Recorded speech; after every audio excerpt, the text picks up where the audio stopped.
There now, look. You see the way she lies inside in that corner, like? Yeah. That's perfect. Yeah. Because she's sheltered there. But I always had a notion this place was the safest place to keep the boat in the winter.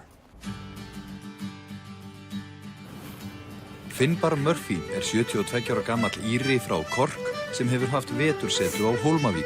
Skútuna Bellu Donnu keypti hann fyrir nokkrum árum í Trinidad í Karabíska hafinu en hann kann betur við sig í kulda og trekki en suður í höfum.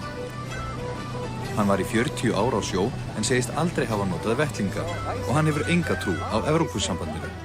I was General Secretary of the Irish Fishermen's Association. I worked in Dublin on their behalf, lobbied in Brussels, and I can only say one thing. I have never seen fishing like I've seen here in Iceland. And I keep saying, don't join the European, whatever you call it, because I'll tell you something, the first thing they'll do is take your fish away from you. Our whole fishing industry just went down the tubes. It was decimated. There's no fish left in Ireland. There is no fish left in Spain. There's no fish left in France. There's no fish left in England. There's no fish left anywhere. It can't be too bad. Það skítakuldi í skútunni hjá Finnbar en hann með kamínu til að hita sér. I just light it sometimes, you know, and if we have people aboard. Hann lifir meinlæta lífi sem dálítið í anda ferðarlags heilags Brendans sem sagður hafa siglt frá Írlandi til Færeyja og Íslands og síðan vestur haf.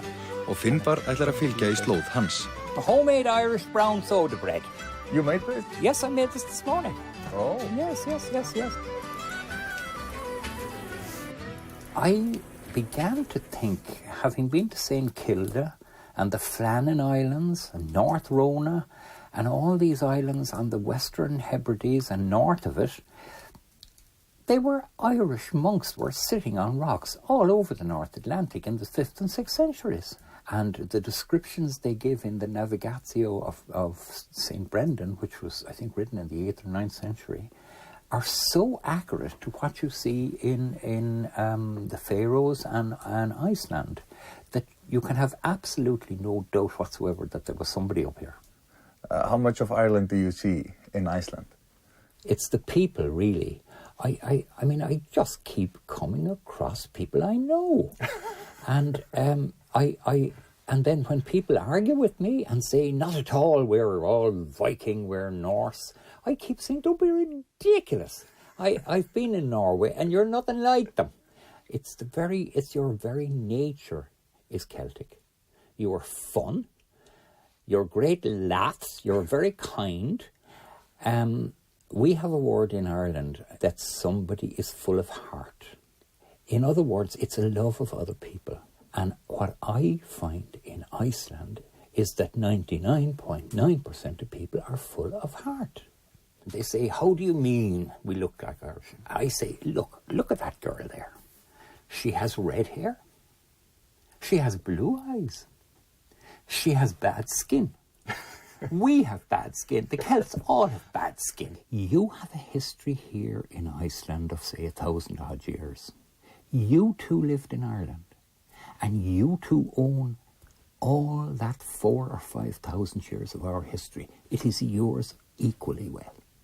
So don't deny it.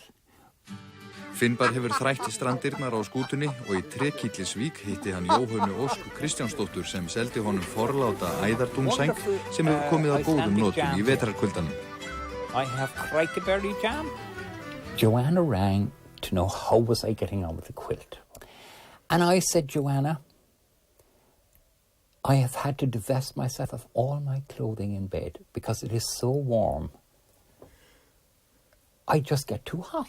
Yeah. And she was saying, I see, a wonderful lady. So in fact, I said, Joanna, I've lived with 4 women in my lifetime, about 10 to 12 years each. Seems to be my limit. And I said, I can tell you now that your quilt was better than 3 of them. Yeah. And she started laughing. And then she said, tell me now, what was so special about the 4th one? And I said, Joanna, mind your own business. and Joanna, fuck off. At which she roared with laughter down the phone. A wonderful woman is Joanna. But I hope you don't tell this story. I was laughing at the other end of the phone. But she's the funniest thing, you know. What was the first one like? What was she doing that was so wonderful?